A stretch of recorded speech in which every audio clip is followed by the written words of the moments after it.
Welcome back to the Talking Wolves podcast. My name is Matthew Cooper, and today, as always, we've got a star-studded lineup. We'll start with Dave as a party. Dave, how are you, son? Very well, mate. Thank you. Hope everyone's doing well. Fantastic stuff. We've got Finn. How are you? Yeah, all right, thank you. I'm looking pretty in pink for the audio listeners. New career kit. So tell us about the kit, mate. For those who obviously can see you on YouTube and those who are on Spotify, he's wearing a pink kit. But what kit is it, mate? This is the career one for the people. You can see, oh dear, that wouldn't have sounded great for the audio people, but we've got Huang on the back. Nike had a sale on the other day, so you've all missed it by now. Atletico Mineiro shirt with Mosquera 15 on the back.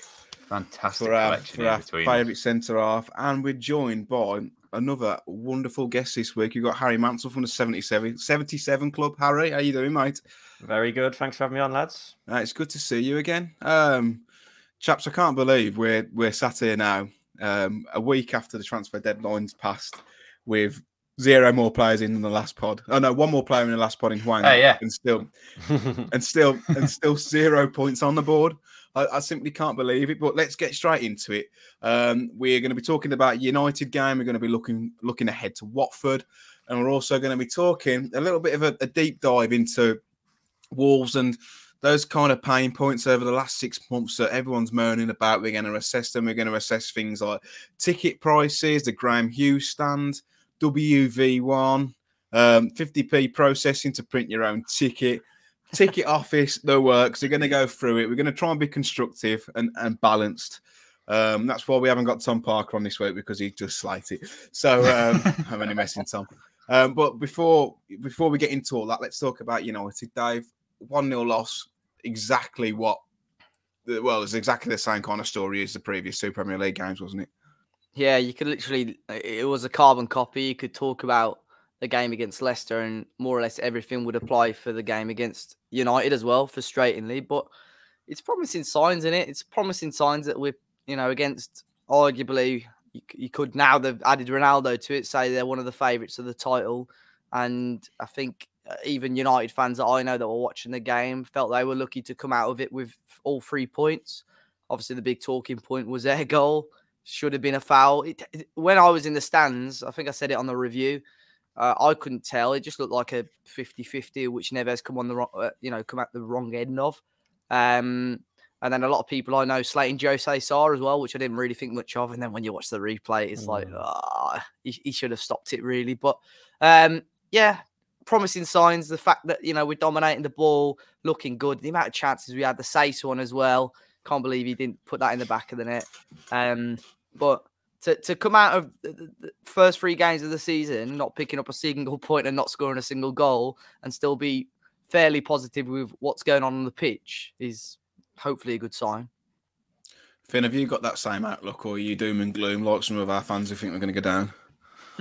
No, I'm quite positive. I think the last 2 games, United and Spurs, you can really argue refereeing decisions haven't gone our way as well. I didn't think the Semedo one in the Spurs game, but I really didn't think the Dele Alli penalty was a penalty. And I was right in front of the Neves challenge at the time, didn't think it was a foul. Obviously, Mike Dean didn't. That's fair enough, but there's a system in place that's cost millions and millions of pounds for him to go and have another look. Whether it's arrogance, stuff like that, it's cost us again. But it really annoyed. I sort of forgot about it, and now talking about it again a week later, it's annoying me again. But we have as well, even if those decisions didn't go against us, we still wouldn't have scored a goal. So that's got to be addressed. Obviously, you look at so much in the past week, even like Fantasy Premier League going, oh, how haven't Wolves scored? They've got an XG of 5.5, and Adama should have 2 goals and all stuff like that. And it just doesn't make sense.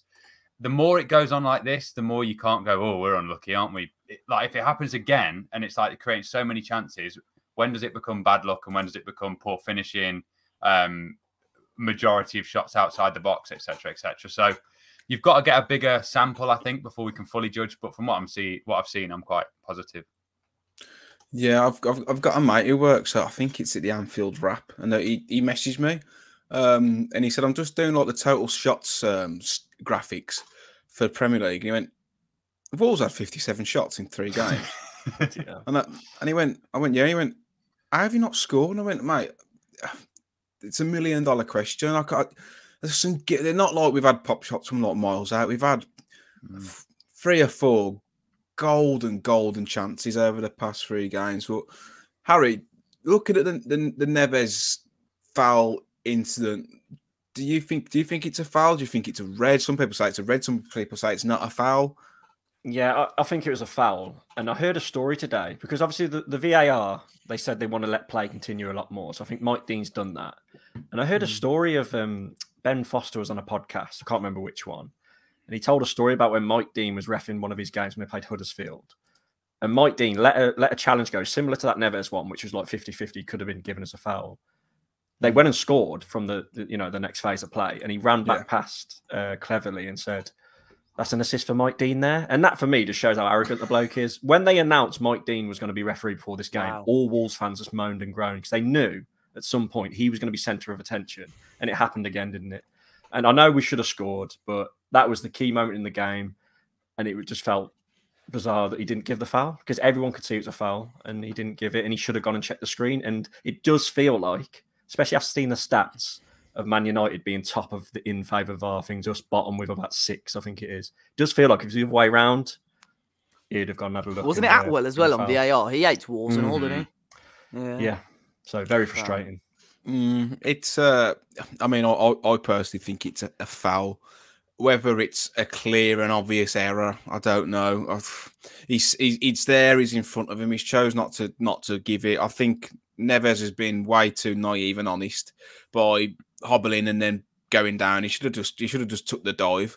And if he goes down straight away, it's 100% a foul. But Dave, there was another incident where Neves put a footing on Fernandes in the first half. Which could have been given the same.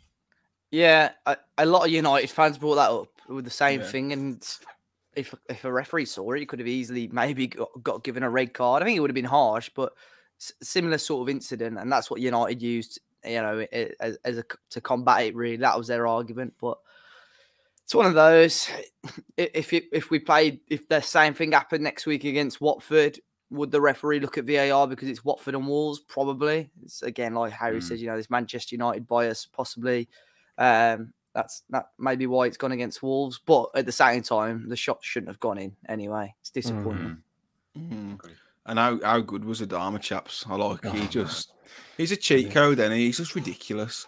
And he's growing and growing, and I know he's missed a couple of chances, but he just looks to get better with every game. And Dave shared a tweet earlier about football metrics, didn't you, Dave? Basically saying that he's off the scale, like his strengths are completely off the scale, and it's on Talking Wolves Twitter if you want to go and have a look. It's only a little snippet, it's worth a little look. But Adama played well. But Finn, I thought Trincao had probably his best game in a Wolves shirt. Yeah, 100%. And just on that Adama thing, did you notice he was on the halfway line on corners? I was itching for one to go in after mentioning it last podcast. But no, yeah, Trincao looks silky. I think the fullbacks, whether they were like when Trincao and Adama were swapping, neither one got a grip. Like there was no point where I was thinking, right, swap wings. They're not getting any success here against Shaw and Wan-Bissaka. Both of them had both of them on toast. It was glorious. Trincao basically scored, didn't he? It's not like, he should have scored. He got past the keeper, and then Wan-Bissaka with his spider legs somehow got to it. That one's got to go in. I think, as I said in the very first preseason podcast, I don't think he's going to win many 50-50s, but he's just so silky, and people go, he needs to bulk up. But I think you'd lose what he is if we did that to him. We can't just do that to every player. He's different to what we've got. Whether he's clinical, you can say that about. I mean, pre-injury, Raul was clinical. I don't know whether there's anyone in the squad yet. We don't know that's got a proven clinical record up front. None of them score goals yet. I hope Raul does, obviously, and there's a player in there. But yeah, they all look good. Obviously, we're still worrying about that final bit, but there's promising signs to say. Yeah, I don't think they'd want to bulk him up anyway, because at the minute he's still a Barcelona player. Like, he can't get back to Barcelona, like juiced up to his eyeballs. Chicken's expensive. What have you done to him? He could have had a penalty, couldn't he? Remember that one when he got cleaned out in the box? Yeah. Oh yeah, we haven't talked about that. That's a definite penalty. But what with Trincao, what I do like about him is he can pick the ball up in a half space, and instead of going left and right, he will turn and just drive. And he will drive forward, and it's so positive to see. And I think that system also allows him to do that a bit more. But yeah, let's talk about that other penalty incident. Now we mentioned it. It's come to you, Harry. Obviously, Trincao's going through on goal. Wan-Bissaka's stopped on the line. Trincao's tried to keep it in play. And who was it? Was Dan James? Was it Dan James? Has come. Are you sure was it Luke Shaw, Dan James? Oh, he looks slimmer. Yeah, I think it was Dan James. Looks slimmer. Matt Cooper. No. He's come across and absolutely wiped him out. And if you watch his reaction as soon as he hits a deck, he's gone like, yeah. Well, it kind of went unnoticed. I can't remember it from the time. Like, obviously, I can't remember it from the time. But watching it back after, seeing it on Twitter and that, I was like, how has that not been given? Like, it's another one. Why ain't VAR checking that and giving it? It's bizarre. It's a Stonewall penalty, and it hasn't been given. But we don't make a fuss, do we? Trincao like, right, okay then. Yeah. Even though Dan James is literally going, oh my god, I've given away a penalty there. And then you go, wait, no, I'll play for United. I'll get up and no one will notice. Yeah. One player who, and if you look at the stats, isn't having a quiet few games. I feel that Jimenez has been a little bit quiet. Completely understand it, by the way. I'm not slating him. He's up there with chances created, but he's not as involved as he has been before. Obviously, the terrible injury. Dave, do you think some of the criticism that some fans have had about him, had for him, is slightly unjust? Yeah, I think it is. I think, like you said, he's just come off the back of a very major injury. 3 competitive games in, and fans are calling for him to be slung out the team already, which I think is very harsh. If you look at it, it's not like he's missed sitters either. Yeah, he's had a couple of chances that may have been blocked, or maybe he should have done better with. But I think, like you said, he's creating these opportunities, and I think the one thing that's possibly frustrating fans a little bit is that he's drifting out wide a lot more than he used to, which may just be part of Lage's plan or whatever. But it'll be very interesting. Now we've got Hwang, and I think there's a lot of people asking the question, is if Bruno Lage will switch to a 4-4-2 and what impact that will have on Jimenez, if he's going to have that almost extra player in behind him that's going to create these opportunities for him. Yeah, I think he could, well, especially when him and Jota are up front in a 2, that's when you saw him like both of them really come into like fantastic form, and I think he would benefit with having someone who to play off. Definitely, perhaps that's the thinking behind Hwang, and Hwang got good energy, presses really well. His goal scoring record at Leipzig was fairly poor; it didn't really feature, but at Salzburg it was bang on. I know it's a poor league, but there's some very good players come from Salzburg. But like we said, chaps, it was just the same old story, and you come away feeling entertained, but it don't really matter. Like, we still need to put the ball in the net. That save chance was golden too. No, it's a cracking save, but I don't care if you're a centre half, a keeper, or a bloody tennis player. You got to score that, haven't you? Like, you just have to score that. It's a ridiculous chance. But moving on, chaps. International break is currently going on, and we've got Watford away on Saturday. Quick turnaround from some of the international games. Finn, how important is it to get 3 points here? I know. Can you imagine, as I say, about when it hits 3, 4, 5 games, we're going to be going, hang on, is this luck or is this not? Yeah, it is. The run that we've got, again, referring back to Fantasy Premier League, it's just green. It's an unbelievable. I saw someone say today, I've never seen a fixture run coming up for a team like it. It's literally like the worst teams in the league, bar Norwich, in the next 4 or 5 games. And Watford away, obviously, I can't remember too many like pleasant experiences there. I remember the one straight after the FA Cup when we got the win, but I don't think we won the year after that or anything like that. I don't get positive vibes from it, but it's a new team. I think they're there to be got at. They surprised Villa on the first day, but then 2 losses after that. Nothing too special. A manager that couldn't even coach in the Premier League, could he? Until some course he went on in the summer. He wasn't qualified enough, but you need a pro license, don't you? Something like that. I didn't know that. Yeah. So when he was in the Championship, they're saying, God, if he gets promoted, he's not qualified. So if we lose there, then questions have got to be asked. But no, I think we'll be okay. Just as long as we can capitalise on that XG and be lucky, as they put it. Harry, we've got Brentford and Watford coming up too. Brentford and Watford coming up, 2 newly promoted sides. Is this now the time to be playing a promoted side? They've just come up, they're still galvanised. I know Watford have lost 2 on the bounce, but do you want to be playing them now, or would you rather play them later on in the season? Yeah, play them now. And I kind of wish the international break didn't happen, because although we'd lost 3 in a row in the Premier League, the way we were playing, I think we'd have given one of these teams a hiding. I really do. But I do get a bit nervous because obviously famously under Nuno, we'd play teams like this, think we're going to win and draw 0-0 or something or lose. But I think if we play even like 80% of what we did in the first 3 games, we should batter one of them, shouldn't we? I know that Watford beat Villa, but they still conceded 2 that day. And if we get it right, we should be beating these 2 teams. But I hope if we don't, and say if we just draw one and lose one, I hope the fan base don't get too negative, because as Finn mentioned, we've still got games after that where we can pick up points. But huge games, really. We need to start picking up points. Dave, if we don't beat Watford, we lose 1-0 to Watford in the same circumstance, you're going to be worried? Well, it's similar to what... no, I don't think I'll be worried, but it's a similar thing. Like Stormzy, yeah. But yeah, But nah, Eddie Hearn. yeah, similar to what Finn said earlier, the fact that when does it become bad luck and when does it just become poor finishing or whatever. Between now and the end of November, in my eyes, every game is winnable.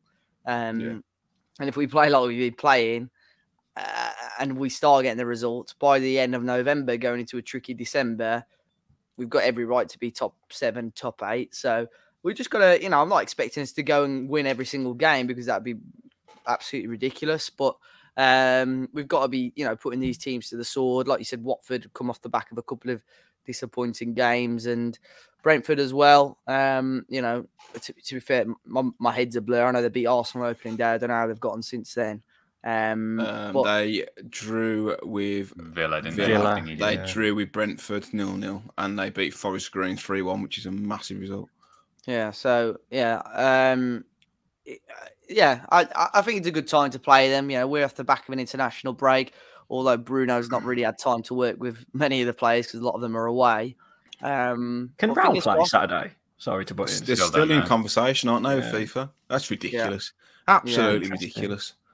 But I know it'll be interesting. I know a lot of people are wound up about it if he's banned, which I don't think he will be. You'd assume he'd start Fabio up front, which will be interesting. But who knows? Probably would, wouldn't he? I think Fabio's looked good when we've seen him. Right, Watford, Brentford, Southampton away. That takes us up till the end of September. What is a good points return for that Finn? Yeah, on what Harry was saying as well about us losing those sorts of games against teams like this. I think Nuno last year, we beat all the promoted sides in every game. Thinking about it, a lot of them were 1-0. I think Fulham both times was 1-0. Who else came up? There's someone else we beat 1-0 twice as well. Oh, there was some stat. I can't remember what it was. It wasn't the Albion. It wasn't the Albion. No, yeah. Oh, God, yeah, because they came up, didn't they? Oh, no. It was the bottom 6 thing. It was something to do with the bottom 6. They had a much better record. Yeah, it was something like that. I remember beating them 1-0 a lot, ironically. But those games, 6 points. I'd say 6, I think. But that sounds a bit ambitious because you only got 1 there to slip up. No, yeah, we should. The way that we're playing, and I haven't seen the first Southampton, a lot of people tipping to go down as well. I've not been great, mate. No, yeah, but then they got that freak one against United. I think 6 minimum to be happy, to be fair, if we're going to try and get anywhere this season, especially because we're playing catch-up now with most teams got points on the board. Yeah, 6 minimum for me. That's a good point. If you can hear a motorbike behind me, sorry. I stop now. Harry. Backside. Harry, what's an acceptable point return from those 3 games?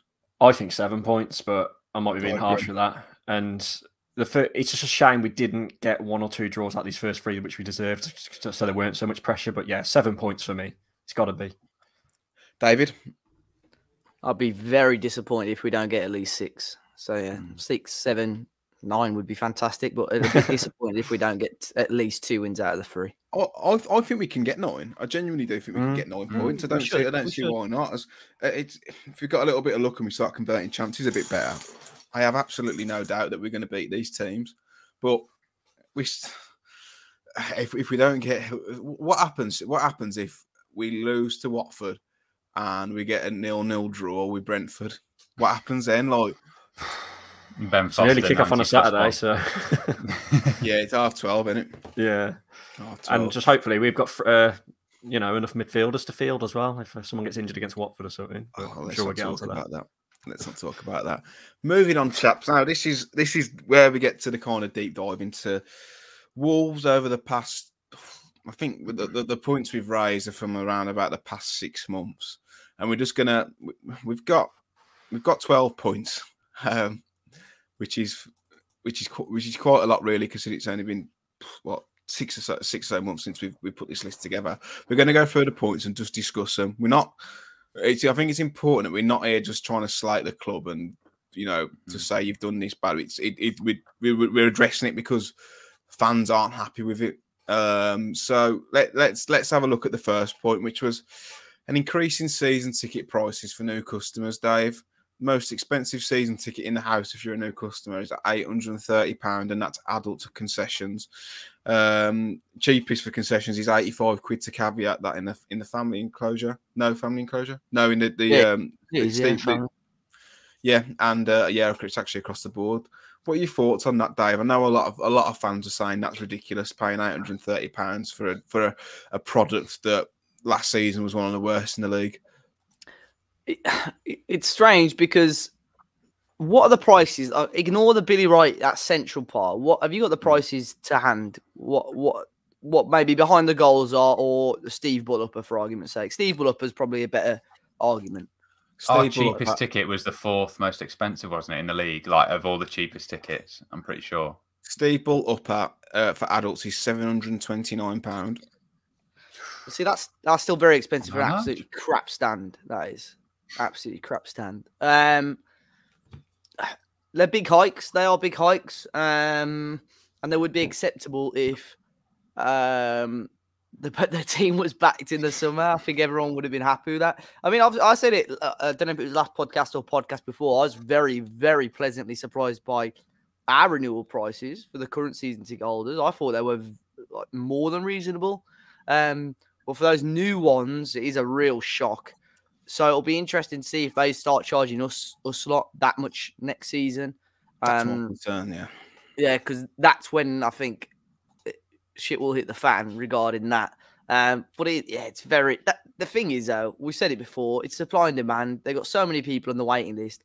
They know that whatever the price is, they're going to get people to pay it. So it's one of them. I think there'll be the United game. Last game of last season. I don't know if that was one of your topics, but United game last season, I think they were surprised with the amount of people that told them to do one.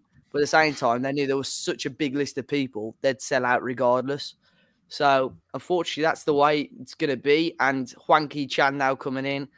No word of lie. I went to the club shop on Sunday and there were Korean people in there already. God. And I don't know if that's a coincidence, but there were Koreans in the club shop on Sunday when I went. So you'll get that. If you ain't going to pay the money, they will. Matt, when we went Spurs away before lockdown, every other person you saw was a Korean fan with Son on the back of their shirt. It's going to happen. They're not bothered now about. Yeah. You've seen this week the way they're trying to raise their brand, being on NBA or whatever. I've seen them being that Le Mans esports thing again. They're not bothered as long as they're selling chairs, seats to whoever they are. They will. They're not going to be fussed.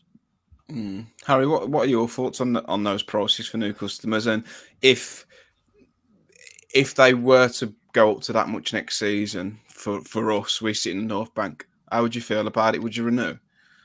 I would renew, but I wouldn't be happy, and they've got to be careful because I know if we want to get to where they want us to be, this is inevitable with the modern game. They've got to charge us those prices, but they've got to be careful because they're going to lose the core fan base and people will pay it. Because I was speaking to my dad about it and he went to the Spurs game and his ticket was £50 in the Billy Wright Upper. And I said to him, you happy paying that? And my dad was like, yeah, I'll pay it. Like, I'll always go. And I'm like, that's a good attitude to have, but it's almost taking advantage of the fans. And we've got like a massive waiting list. And I just don't want them to get greedy because they've got to remember what the game's about at the end of the day. It's all well and good doing all this branding stuff, which will help the club, but they can't forget. I know people moan about things like this, but they can't forget the people that have been going years when we really struggled. Because I saw that Petrangelo, is it, on Twitter? I think he's been priced out. Yeah, so people like that were getting priced out. Just not. Say again, Harry. What did you call it? Petrangelo, is it? I don't know. Who's he play for? But you know what I mean, though. I don't want us to price out those fans who've been going for years, and it would be a big shame if we do. But with the way the modern game is, it's probably the way it's going to go. And this Vinnie Clark fella's not. He's public enemy number one, isn't he? So he just seems like there's no emotion. He's all about getting the best money for the club, and he's just got to remember There is emotion in football, and let's just not make it all about finances. And you know what I don't like? The people taking out on Russell Jones. Russell, yeah. And I know a lot of people have been doing it. Like even at the end of the transfer window, like tagging him. You ought to be ashamed of yourself. Blood on your hands, like fella. One of his jobs is to drive traffic to a website. It's not. I know. So, and I've seen someone. I'm not going to mention names, but I've seen someone tag him today, going mad about it because he tweeted about this NBA partnership. I was there like, who was it? No, I'm not going to mention. I follow the guy. I'm sound with the guy. Yeah, I mean, it's pretty easy to find if you want to, and I don't want to. He's a sound guy. The guy who was doing it, but was it Kimbo? Nah, not. No, he's not asked anyway, mate. Yeah, this is the problem though with football. It as a brand, people are tribal to it, and I think I've raised this point previously. If you like Coca-Cola, and they've not got Coke in the shop, would you be like, I'm never buying a Pepsi? I'm Coke till I die.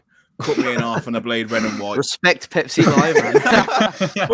but it's not like that. You'd be like, all right, I'll have a lemonade. Whereas if with Wolves, it'd be like, I can't afford it. You wouldn't be like, well, I'm going to support the Albion. It's just not like that. Yeah. And that's one of the things that they've got. Football is tribal. Fans will always be there. Fans will always want to pay the money. But we've got to be very, very careful, which will come on to the membership plus incident, which was an absolute shit show from start to finish. They would have been better off announcing that and not backtracking, but the fact that they backtracked on it, Finn, made it look even worse, didn't it? Yeah, I wasn't really clued up on what it all was, to be honest, because I don't think it affected season ticket holders or anything, did it? But obviously I've got mates that have sort of explained it to me and had it offered. So yeah, to be honest, I'm not the best person to ask. I wasn't sure, but I think a lot of this stuff as well is like a lot of the points we're going to get to are going to be a delayed outrage, because there was a lot of things where, as I said in one before, where it's like death by 1,000 paper cuts. It's like, okay, you put the price up, but we're being linked with this centre-back that's class, or we're being linked with whoever. I think now the transfer window's over and we've made a profit and all these things still stand. I think there's like a delayed outrage on stuff that we were told months ago. And yeah, if anyone else wants to take some membership, I think all of them. With that membership thing, I think the main goal from them was to try and get everyone worldwide, or people who haven't been for ages, a chance to go to games, wasn't it? And to scrap the loyalty points, it's like I said, they've got to be careful. They can't just get loyalty out of it. It's not good. And like Matt said, they should have stuck to their guns, because backtracking makes you look 10 times worse. So that nearly affected my dad as well. So I'd bring my dad up again, but he was a normal member and he was so close to not getting a ticket for Spurs because of that new thing, if he would have gone ahead. So yeah, terrible. There's been so many things that they've done. I think you tweeted out, didn't you, Matt? How have like Jeff and that done so many things so right, and then all of a sudden the last few years since, I don't know, Dalrymple fell well, I don't know if that's a coincidence, but they've left. Feels like what they're doing now, they're not getting much right, are they, at the moment? And my theory is that they've all sat down and thought, look, commercially we're years behind other clubs. Other clubs we want to be competing with. Next season, it changes, and we're going to make as many changes as we can and just get it over and done with. Fans will moan, and then I'll get on with it. Because there's been so many changes, as we'll come through to on this, and I must stress, this isn't a slate in the club. It's literally just going through some of the changes and decisions that have been made. But that's my theory. It's like we might as well just get it all out the way now, and then deal with it, sweep up, and we go again. But Finn, this one's more for you. It's well known that you're absolutely minted and sitting WV1. You're in corporate, which, if anyone's not sure about, is in the North Bank behind the goal. And the increase in price, was it nearly double, Finn? 40%, yeah. And for the record, it's half corporate. I'm still normal. Sorry. Not quite prawn sandwiches. But no, yeah, it was. I think it was 40%. To be fair, that has got to like be caveated. You did used to have to pay for food every time you went in, and now the food, albeit is completely different, is now free. So they have sort of incorporated that in. There are little things like that, but obviously, when I know a lot of people have seen online the changes to the room, it's just like everyone would have paid more for it to be kept how it was. Like it was so straight. Apparently, they just skipped as well. I was outraged. They had these really nice chairs in there with little embroidered Wolves things in. Yeah. You know, any normal club, when they're like getting rid of something, they'll go, oh, do any fans want them, or auction up? They just skipped them, apparently. Like all these little things, my free drink, skipping these chairs. There's just little things. I'm like, why? Like one thing on its own isn't enough to be like, that's it. As you say, I'm going to support the Albion. But I just keep going like, what are you doing? You know, people that would have loved them chairs. Yeah, mate, they were class. I don't know whether you obviously you've been in with me, haven't you? I don't know whether you remember them. Yeah, I know the ones you mean. Yeah. They're well nice. You could have raffled them off, like 30 quid a chair. All the donations go to Mate, you would have got, mate, wolves in you the community. sell them. You would have got at least 100 quid for all of them, like each for them, if you put them on. Yeah, but I'll just give the money to like the foundation or something. But to bin them, it's. Why not even keep a few? Because one thing last week was a lot of old people were like, I shouldn't laugh, like falling off the stuff, like they're so high up. So, it's hilarious. But like these stools are dead high up, and obviously like a lot of older. I mean, they retire. What are they going to do with their money? I don't know. We'll get a corporate season ticket. And they're like trying to get up onto these stools. They've got no chance. So Finn, why don't you protest? Decisions? Why don't you protest and come for a beer with me and Matt at half time down the bottom of the concourse? Well, we're going to next season. I think we'll probably just swap out. You do that, Finn, if you wanted to. You just walk down. Just walk down, couldn't you? Yeah, you can just walk down. You can go wherever you. I've done it before, but I think we do need to do that. I was going to do before when there was Korean people in WV1, by the way, as well.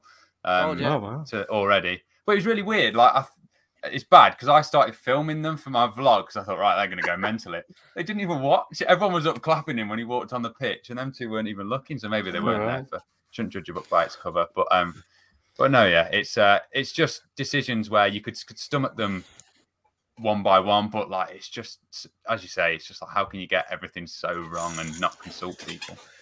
Finn, haven't they like doubled the amount of seats in there as well? Like obviously double the amount of customers taken away, like you said, the chairs and tables purely to get more covers in. I think so. I've heard contrasting things. Some people said, "Oh, there was only 30 extra in the other week," but then some people saying there was 300. I don't really know, to be honest, and I don't know where they're putting the extra seats in, like whether they've taken North Bank seats out to add more corporate ones in. I'm not fully clued up, but there's definitely more in there because obviously those tables and chairs in fours, and now you're all sort of lined up like Wagamama or whatever. Like, so they're trying to get loads of people in. But that's quite generous, to be fair, more like a prison. But no, it's what was I saying? There's more people in there, definitely. There's a lot of tables where they don't have seats as well, just to try and get people in. Yeah. At the end of the day, you can stand up and eat. It's not a problem. I've done it millions of times, but it's just when they say 40% and now you don't have a seat, people are obviously going to go, "What are you doing? Why am I paying this?" You know what I mean? 40% increase. Have you had your car parking taken away as well? No, got that. That's fine. I've still got that. Have the normal boxes gone up as well? Do you know, like the boxes in the Steve Bull and is that all involved? They're 13, I think, the Steve Bull per season, 13 grand. Oh, that's a lot of money. That Finn, what was the McFlurry like in WV1? Because it looked like McDonald's. What was it? Ice cream machines broke. Sorry, lads. Yeah. I think all the food as well, which hurt even more at Spurs, is done by Levy UK, Daniel Levy. Yeah, they've got the contracts. Yeah, so it makes the Adama offer even more painful because we're loyal to them. We're giving them money. We'll give you 30,000 Balti pies for Adama on loan. Basically, but the food ain't bad, to be fair. That's the one thing. It's free food now. As I said, have you seen on my vlogs and fellow Talking Wolves contributor Jason Guy? We love it. We're getting 4 or 5 boxes in a game to make sure in a little boxes. So and stacking them up, see how high we can get them. So it's quite fun. It's just, as you say, just little decisions where you think, why? Yeah, well, I'm glad you were like, I'm not really sure if I want to talk about it, but you've got it off your chest now. Do you feel better? Yeah, I know people probably. We seem to bring it up every week, don't we? People are probably sick of hearing about it, but it's all right. It's all right. It's just bloody talking Tories, more like. Let's get on to the next point. I don't know if we could talk about that one. I'll come on to that. Communication issues. Smart card, tap to insert. Like no one had a clue, did they? Nothing was really was really communicated. Like surely, like you could just send a text round to everyone, or send an email, or put a tweet out to say, by the way, on your return to the stadium, smart cards aren't to be installed. They're to be aren't to be inserted. They're to be tapped on the reader. But the queues in the North Bank were massive, and they never normally are. But a little bit of communication on that would have solved that. And also, this Olympiacos tickets. People who have asked for the to go on to future games. The club have come out and said he won't be able to do that for the Spurs game, which I think is rightly so, because Olympiacos tickets were like 40 quid, Spurs tickets are only 15. So I think that's a fair point. But what they decided to miss off that statement is that if people still want a refund, they can get them, and it's like just little communication things like that. But people blew the lid at that Olympiacos and Spurs decision. But Dave, it's just like I don't know. It seems like there's a bunch of clowns at the minute. Like, there's literally no communication. It's daft though. Like you got that Wolves help. You got that Wolves help page that actually tweeted about this the smart cards a week after the first home game, which is always helpful. Mate, I was there in South Bank. My brother was inserting his card, wasn't working. I thought, let me try mine. Wasn't working. There was about 4 blokes. There was about 7 of us waiting. And the woman was like, what are you doing? What are you doing? I was like, it's not working. She was, you got to tap it. It's all sound. Why don't you even have someone there saying, guys, like even shouting, guys, you need to tap your card this season? It's pretty, there's absolutely nothing. It's like just little, like you said, little stuff like that. Just put it on the Wolves help page and then just get Wolves page to retweet it or whatever. The Olympiacos thing, I got a refund straight away because I think what they said at the time was that it was going to go off any future European games or cup games of similar thing. And I thought, well, there's a chance we ain't going to be in Europe next year. So I got the refund straight away. But even that, like, if you can still get a refund, then that's great. It wouldn't surprise me if they said, but it wasn't communicated. It come out in that, that engagement, that match day engagement group, that WhatsApp group, which I've seen some of the conversations there, and it is literally just like a shootout between Vinnie Clark and like fans. It's not productive and conducive at all. Looking at some of the chats, but even he said in there like, we know we people are allowed a refund, but for some reason it's not been communicated with you. But what do people not talk in that club? Strange. On the queuing one for Spurs, I remember walking around the corner. I saw the queue and I thought it was to do with like the COVID checks. I was like, wow, are they actually doing like really strict checks? Because I got up to the turnstile and the person in front of me tapped it, so I just copied them. So I didn't have that problem you lot had. But yeah, that was bizarre that they never told us about that because that caused my end, didn't it? I had my COVID passport and that ready on my phone because I thought it was going to be asked. And mate, I know maybe they'll ramp it up from, was it this month coming? Maybe October, I think yeah. But I'll nothing, mate. It barely, tap down, he's straight in. No one's wearing masks or nothing here, are they? So yeah, the Olympiacos one, I don't think I brought a ticket for that because wasn't that the 5 o'clock kickoff? I don't think I'd have made the game. So yeah, it was. I think it wasn't a late that group you just mentioned, Matt. I'd never heard about that WhatsApp group until you said we're going to talk about it. So is that literally just a big WhatsApp group with a lot of fans? It's got Vinny. I'll talk about it now. I wasn't going to talk about it, but fuck it. I had no idea what it was. It's got Vinnie Clark in. It's got Russell Jones. It's got is it Dave Wood? Yeah. He runs Wolves Help. He's the liaison officer here. Yeah, and it's got like a select few members. I don't know who are members. No, but basically how it started was obviously they had the fans' parliament, and then during that, towards the death of the fans' parliament, they were going to create these supporter groups. So one was to do with match day and ticketing. One was to do with marketing. Basically they had different groups, and obviously that one seems to be the most talked about one. And they did it probably due to COVID. I think they were meant to be meeting up. The club did it all in house, and obviously done it as a WhatsApp group, which I think is quite. I'm surprised that they've added their numbers in there, unless it's a work mobile or something. I don't know. It's got to be. And that sort of contributed towards the death of the fans' parliament. I know they've started up the Wolves Trust now, which will be interesting to see how that takes off. But that's how it all started, really. That WhatsApp group, mate. On the transfer, once the transfer deadline day passed, or because that group's meant to be about like match day experience or fan engagement, and I have asked if it does start up again. I'd like to be invited because the youngest person on there is like mid-30s, and like I just don't think now. I brought the average age down by about 10 years. Representation, and you know what? It's you're gonna get a free bus pass on the way out. But they were just some of the members, and I don't know who they are to be fair, and someone's probably going to mad at me for this, but they were just like going in on Vinny and saying, look, you've thrown Bruno under the bus. It's a joke. And in the end, what's happened is senior members of staff at Wolves have said, we ain't doing this anymore. We're not doing this. Or it's just not happening. So I think Vinny's left the group. I think Russell's still in there, and a few others have gone. I think Dave Wood's still in there. But it was Vinny did say in that group, like, and I did agree with him on this. If we'd have let people use the Olympiacos money to them just buy Spurs tickets at £15, we'd have got slated. That's why we've moved it. Which I agree with. But again, the communication around that and being eligible for a refund was shocking. But anyway, let's move on from that. Probably shouldn't talk about it. Bollocks to it. Last day of the season, Manchester United, £40 a ticket, £40 to £45 a ticket. Absolute balls up in the ballot. Kids got tickets, but the parents didn't get tickets. That was mad. That was flipping. Oh my god! Like it was that game. It was like we've welcome you back. So good to see you. £45. Shove it up your ass. And don't worry though. There is a program, but you can go on the checkout and add an extra £5 for that if you want that as well. I was like, oh, sounds cheers. They made out like £45, but you will get a special program. But it's at the checkout for an extra £5 as well. All right, cheers.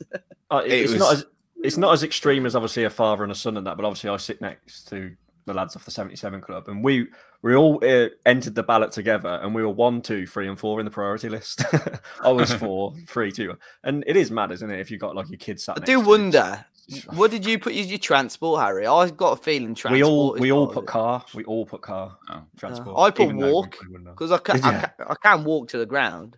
Yeah. I think that was probably one of the reasons I got priority 1, because I think anyone that put walk, they know isn't going to, add cars into the traffic and all that stuff. So I don't know. Me and my dad both got tickets. Well, he got the opportunity to one. We said both get in the car. We were priority group 1. I rang him up and went, good news. We can get a ticket for United. Bad news. It's going to cost you £40 or £45. And he went, time to shove it up the fucking arse and just put the phone down. And so I just went and gave the other ticket up. I just thought it left a bit of a bitter taste in my mouth. Was yours the same in WV1? Yeah, we didn't get tickets initially, and then loads of people were kicking off at the price. I think, ironically, it was the same price as one is now for this year. I think it was 160, and loads of people cancelled their priority 1. And then we got, I think, the very last table from when we were in priority 2. And then they announced that Nuno was leaving the day after. And then loads of people went, oh, can we have our table back? And we're like, no, sorry, they're all gone. So we just about got in. And it was good to be there for that. Like, it was a really strange day, even like being outside for the bus and everything. But then like celebrating a bloke leave it was just strange in general. It was good to be there. But as you say, the prices that they were just taking the mick. Matt was celebrating that he left. Sorry. I was crying, Did you cry, Finn? Mate, my mum was into. I had like one single. My mum was bored, like proper bored. I had my mask on. I like shoved my mask over my face. I was welling up watching BT Sport. There was a shot of him walking down the tunnel, and I was choking up a little bit. Matt was crying with happiness. Yeah. I was crying. I was crying, but I'm not telling you which eye I was crying from. So then he comes back last week and doesn't. You see, he didn't even go over to Bruno. He went straight into the dugout. Bruno, he's a dickhead, bro. No, Nuno's gash. He's gonna get him out. Worst manager we've ever had. No, I was emotional. I was, because it's like end of an era, and like I know I wanted him out, but still doesn't mean I don't appreciate what he did. Don't start turning this into some fucking narrative. You can all bollocks. I'm conscious of the time here. We're 43 minutes in, and we've still got about 4 points to go. We're gonna save the best till last, because it's just. It is madness. So let's talk about the ticket office, chap. So open twice a week, once on match days, with no phone lines. I get that from a commercial point of view, they're trying to minimise overheads, less staff, less people on the phones, drive everyone online, which is fine. However, if you're going to drive anyone online, make sure that the platform that people use is decent. Because it's terrible, isn't it, Dave? Yeah, I mean. The renewal of the season ticket for me, somehow, I don't know how I did it. There was some sort of cup scheme. I had a checkout in my, you successfully got a Spurs ticket. I was like, what? I never bought this. I thought someone had hacked my account. Turns out I opted in for some cup scheme. I didn't even know it was a thing. I thought, I opted out. That. I'm opting out of that, because if we get all the shot away in the cup or something, I don't want a ticket for that. You know what I mean? So I opted out of that in the end. To be fair, I've never had too many issues with it. I say that though. Was it the checkout when I tried to buy the season ticket? Oh, Everyone had mate, issues with I get that. it every Yeah. single time. I have to use like 3 different cards. And, Yeah. and it's not because I'm skint either. It's like, but I have to sometimes like use other people's cards. I've got my cards are like got a few years left on them. They're all like aligned to my address, even though I've moved. And it's like it's Don't just work. absolute. Yeah. It's not great. And I just to have the ticket office open like once a week, Harry, when people are running up, got a lot of queries about season tickets. People can't get through. I just think it's a bit poor, don't you? Yeah, I do, and a lot of people still rely on ringing up. I'll be honest, I can't remember the last time I rang up the ticket office. I've always done it online the last few years, but I've had problems. Same, I only noticed the last minute to opt out of the cup scheme Dave was on about. And when I renewed my season ticket, I didn't know if it had gone through. I didn't. Something popped up and it just vanished. I was like, oh, well, I hope that worked, and thankfully it did. But yeah, they've got to improve that. But yeah, I've always used the online services, mate. To be honest, the ringing up thing doesn't affect me. It's not been the same. It's not been the same since we could add the away tickets 10 minutes before the points, the loyalty points changed. They've changed it now. Yeah, that's what you think, mate. But I find a way. Mate, I know someone, right? No word of lie. You know the year we got promoted under Nuno, the last game of the season, Sunderland. Yeah. I know someone. If you refresh, it resets like every 25 minutes. That was it. If you like update your basket, like it would keep it in there. I know someone that held it in their basket for 12 hours just to get a ticket for that game, and we lost 3-0. I know. We were there, weren't we? I got up at like 6:30 on my birthday to 5:30 to get up to Sunderland, and I looked announced the team. And 12 hours, man. Would you do that, mate? That's some effort. He deserves a ticket for that day. That is some effort. That I wouldn't even have to do that. I was the same with the FA Cup. I think I held some of my basket since the bloody 3rd round. But we've got still quite an elderly fan base, and yeah. If you said to my dad, if you went up, I went and said to him, go and pay for these online, he wouldn't have a clue. Yeah, and right. A lot of older people just want an instant answer on the phone as well. Even I sometimes don't like emailing people if I know it's going to take 24 hours to get a reply. Sometimes you just want an instant response, don't you? So yeah, that's weird. Do they still have the when you ring up and you're in the queues, it's still you're everywhere you go now? They changed that for a bit. Pharrell Williams there for a bit, didn't they? Oh, that's right. I'm happy, clap along. Yeah. Really, really not happy. Because I'm pissed off. Last point, boys. Are you ready? Yeah. I know what it is, I think. Yeah, you do. It's the final one. Unfortunately, we've got the Graham Hughes stand as well, but I think we've covered. We don't need to. Everyone's covered that. Everyone's a quantity surveyor on Twitter, so we don't need to cover that. But no printed tickets anymore. They don't send them to you. It's all print at home. However, they're now charging, continuing to charge a 50p processing fee to print your own tickets. For me, that's just ridiculous. Stupid. This is our biggest point in 50p. No, but it's just the premise of it, isn't it? Yeah. No, when you're in corporate, they bring it in. You get it telegrammed to you. You get a head wig from Harry Potter to send it out to you. Yeah, faxed. It's daft though. I bet they're making a fair little whack on that though. You know, I ain't got a printer, I ain't. So I don't. You're moaning about signing players. You know, add these 50p. That'll get us Renato Sanchez. Like in isolation, it's not whatever. But with all the things that we've discussed, it's just like Finn says, like death by 1,000 paper cuts. It's just like one little thing after the other, and that's why I think they've just thought bollocks to it. We're just going to make as many changes as we can to generate as much revenue as we can, and just kind of suck it up for a year, and fans will get over it and just get used to it. And I think this is just another example of it, but.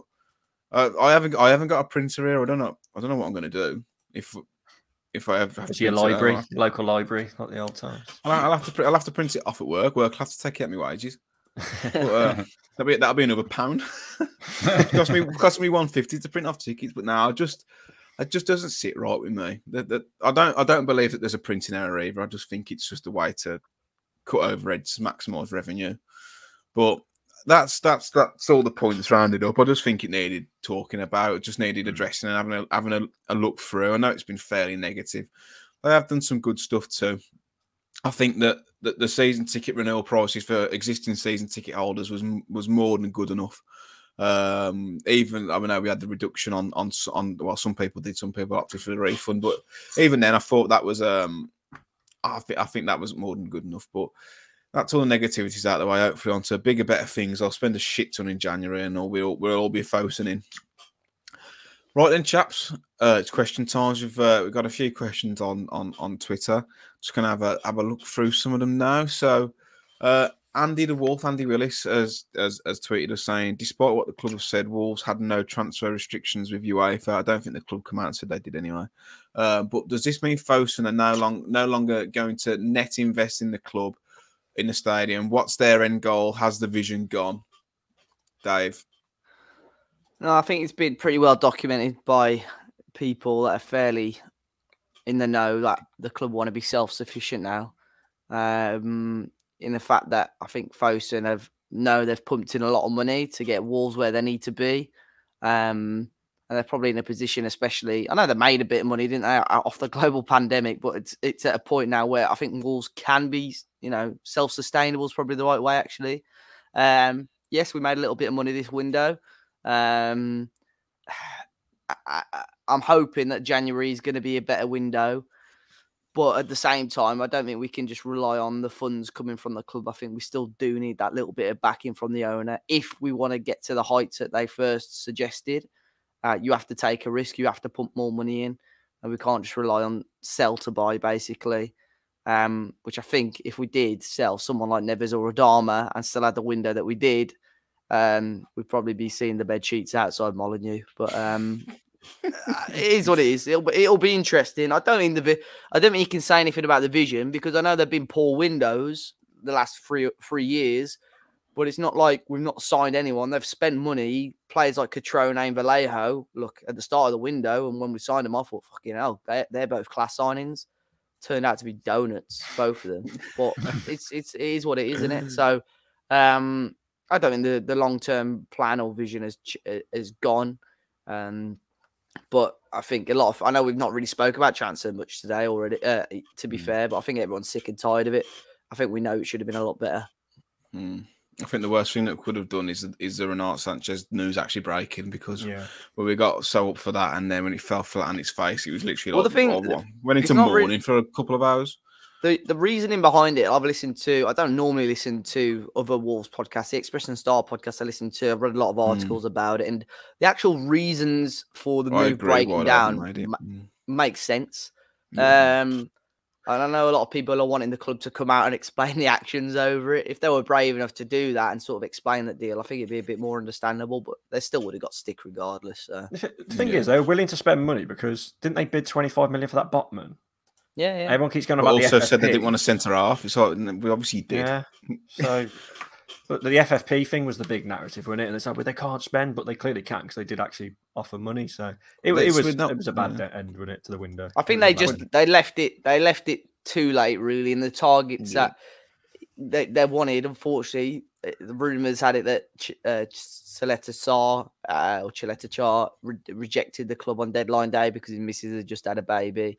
Kamara as well turned down the club, assuming probably that he'll be keeping his options open going into January. Botman apparently all but agreed to join Wolves and wanted to come, didn't they? It was just the fee, which is frustrating, really. So January, fingers crossed, if they're going for the same targets, Sanchez should be fit by then. Botman, maybe we can go for again, depending on their European status, I'd assume.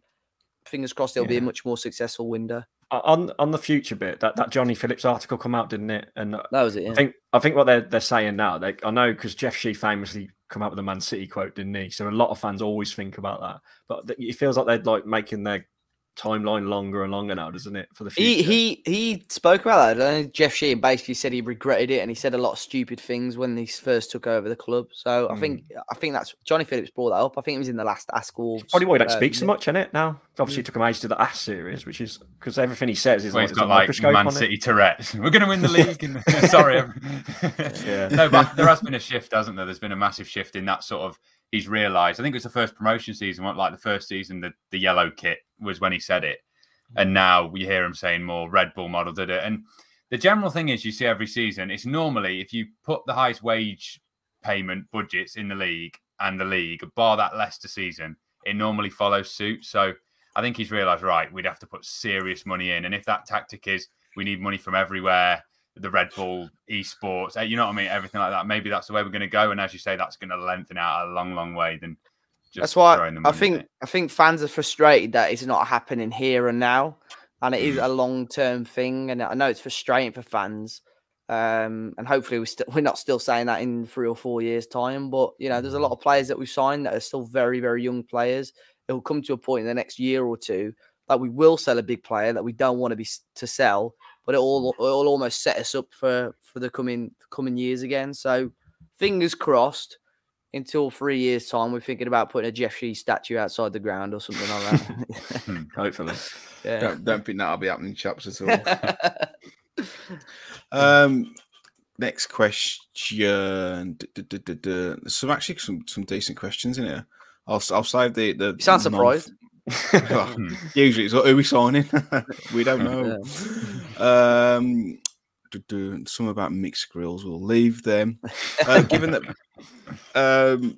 that Bruno hasn't been given what he wanted in a transfer window, do you still think he will go for a 4-4-2 later on in the season? I don't think there was any guarantees in that anyway. But what do you reckon, Finn?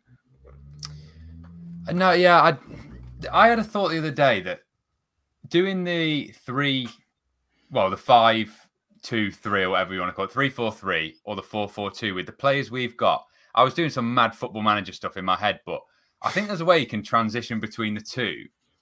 In that, if you had Marcel and go with me. No. I'm so invested in this now, mate. Like, I really need to hear what you got to say. Listen to this team, right? And it does lose an attacking player, but this team can play 4-4-2 without any subs and the 5 at the back, right? Marcel, Cody, and a centre back, so Kilman, Sace, whoever. Aït-Nouri, Semedo, Neves, Dendoncker, or Moutinho, Hwang, Gadama, Jimenez.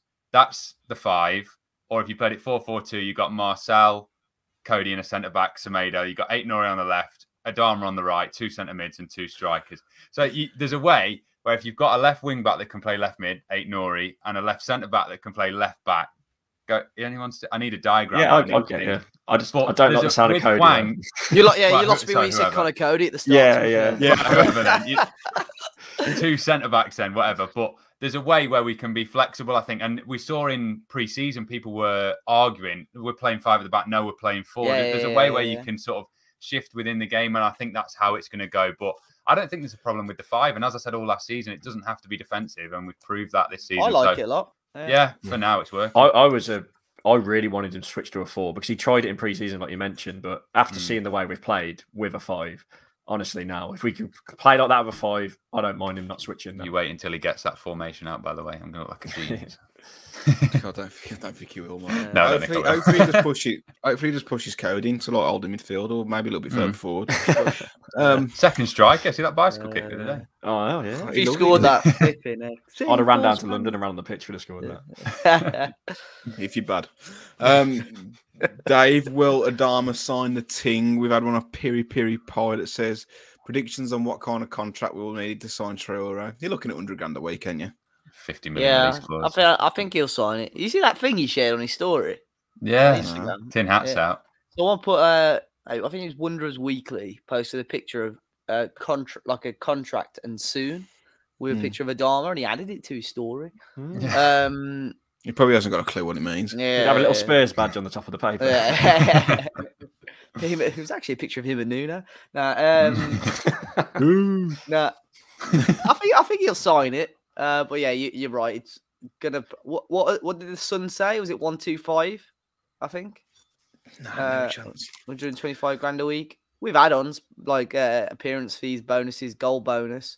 Mate, you know what we should do? Give him 75 grand a week with a 50 grand goal bonus. You might try and find the back of the net like that, didn't it? Bloody hell, lad! You spend too much time on Facebook. No. They don't tend to. Play.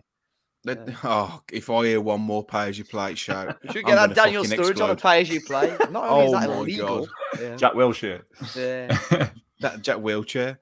They don't really do goal bonuses anymore. I was into the price of football last week, and clubs now think it makes players less productive and more selfish, and it's more of a win bonus now than a goal bonus. Yeah, that's probably the one on there. There's a myth on. I know we're going Football Manager again. There's a myth on Football Manager. If you add an assist bonus to a player, they'll start passing the ball when you're through on goal a lot more. Get the sweaty goals in.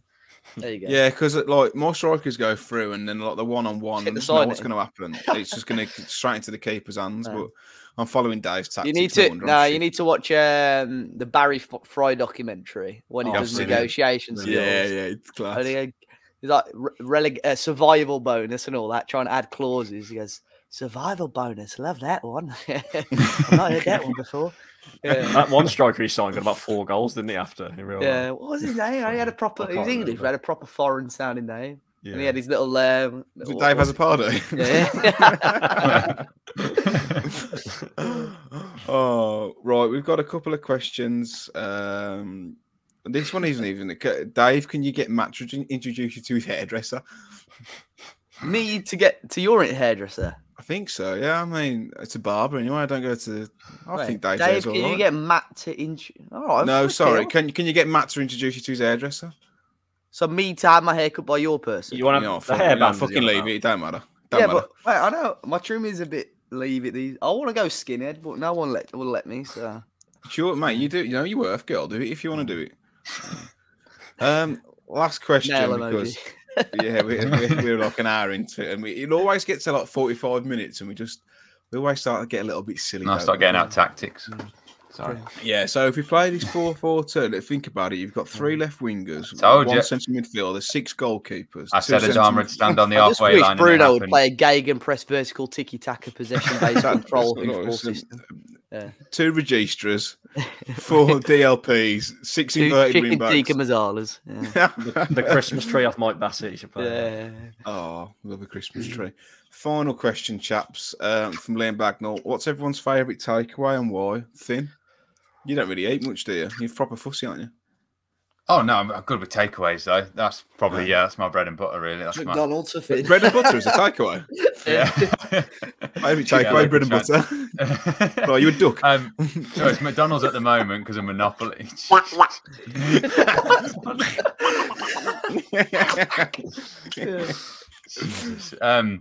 For me...